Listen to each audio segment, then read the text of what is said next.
A northeast Wichita neighborhood sits on ground that's contaminated by a cancer-causing chemical.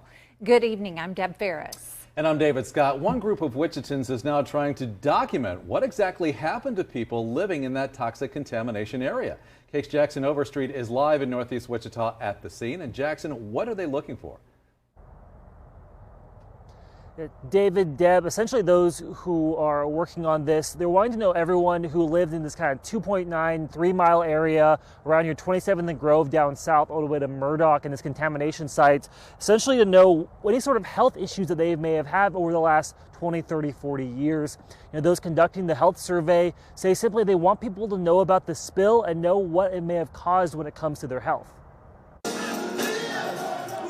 Inside the auditorium of the Wichita State Metroplex, hundreds of people gathered to honor the life and legacy of Dr. Martin Luther King Jr. If you have had any of these illnesses. Just outside, Audrey Bennett and others were busy trying to help their neighbors. Today's goal is to inform people that have not been informed. Bennett is conducting a health survey of people who live in the 29th and Grove contamination site. The 2.9-mile area in northeast Wichita has been exposed to trichloroethylene, a cancer-causing chemical, after a spill at the Union Pacific Rail Yard back in the 70s or 80s. The Kansas Department of Health found the chemical in soil and water samples back in the 90s. My neighborhood association gets the brunt of it. We're the first area that it hits as far as a residential area. Residents and city leaders first found out about the chemical exposure just this past fall, meaning thousands of people have been living in a contaminated area for decades with no idea. I had no clue. I hadn't heard anything about it, and so all the information was new to me.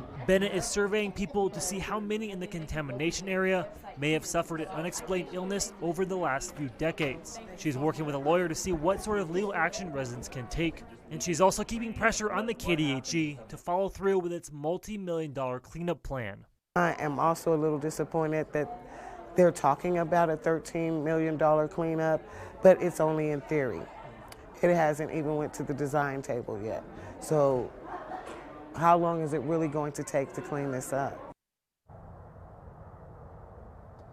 Now, what are some of those conditions that they are looking for people to submit that survey for? It includes Alzheimer's, ALS, Parkinson's, and several different types of cancer, from liver cancer, kidney, pancreatic, prostate, several others.